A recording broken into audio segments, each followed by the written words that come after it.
เป็นตังแล้วก็ยังไม่ได้ตัวได้กินไข่ดาว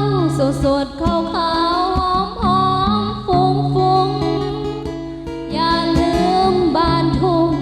ที่กินผักบุ้งแกงคั่วเจอสาวงามทรงอย่าไปหลงตามัวไปคั่วมามัว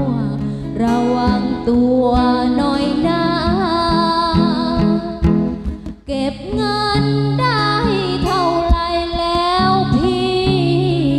ลุงมาป้ามีพ่อของพี่บนหาเมื่อไรพี่จะกลับบ้านนะช่วยส่งข่าวมาล่วงหน้าจะได้ไหม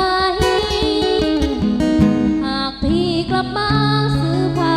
ตาฝากน้องบ้างนะอย่าให้คอยเกินนะพี่อยากมีเสื้อใหม่อย่าพาหญิงงามกับมายามน้ำใจหากพามาได้แต่อย่าให้สวยเกิน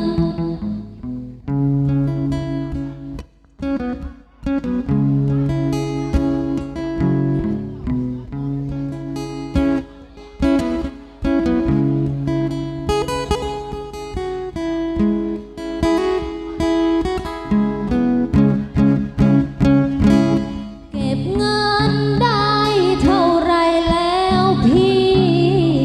ลุงมาป้ามีพ่อของพี่บนหาเมื่อไรพี่จะกลับบ้านนะช่วยส่งข่าวมาล่วงหน้าจะได้ไหมหากพี่กลับมาซื้อผ้าตาฝากน้องบ้างเนอะอย่าให้คอยเกินนะพี่อยากมีเสื้อใหม่อย่าพาหญิงงามกับมายามน้ำใจหากพามาได้แต่อย่าให้สวยเกินขอบใจสำหรับมาไล่น้ำใจเด้อจากอายใหญ่เขาเนาะให้มาสำเนียงก็ขอให้ได้กลับไปได้ไล่เท่าเนาะคนอื่นเองขอให้ถึงเลข6 ตัว